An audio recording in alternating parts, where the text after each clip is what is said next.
Arranca a campaña de extracción do percebe máis valorado, o do roncudo. Non chegan a 30 os percebeiros que, con permiso para ir a él, e terán como moito 2 semanas para collelo antes de que volvan pechar esa zona ao marisqueo. Esther Vázquez.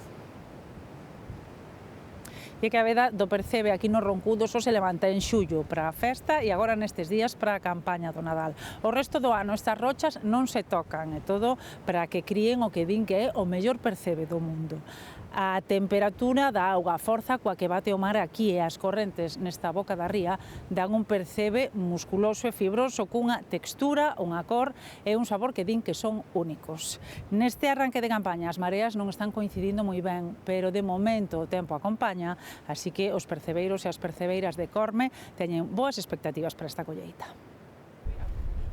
Isto é San Cabo, igual que outras cousas que é San Cabo. San Cabo do Roncudo, din os percebeiros. Venérano porque é de onde sacan o que describen como o mellor percebe do mundo. A persona que nunca comía un percebe come dun daqui e outro do outro lado e nota a diferencia. O sabor a mar, a potencia, iso é característico do Roncudo.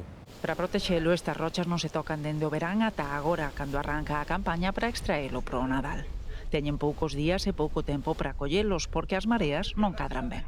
Non coincidirán. Xa é moi tarde, xa casi van a noite e xa é pequena. Porque a marea vai a morta xa, realmente. Non sei se chegamos a un 20 o jueves ou así, entonces... Compensan o tempo e o estado do mar, así que ata agora non teñen queixa. Poden coller 6 kilos por persoa e día e colléronos.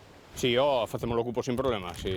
Aquí no Cabo non hai fallo, vamos. Está bastante ben, había bastante o percebe, e o mar tamén axudou todo, e foi un día bastante bo.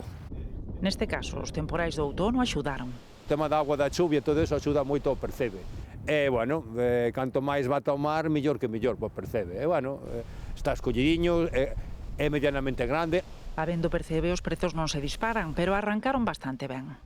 Se valeu ben, xa empezou a valer ben. Xa a semana pasada empezaba a valer algo, pero, cando chegas ao Cabo xa outro mundo, é bastante ben.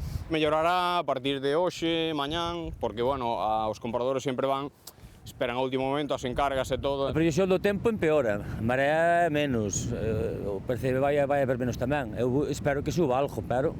O tempo empeora, pero teñen previsto traballar ata o sábado e valorar se baixan tamén para as vendas de fin de ano.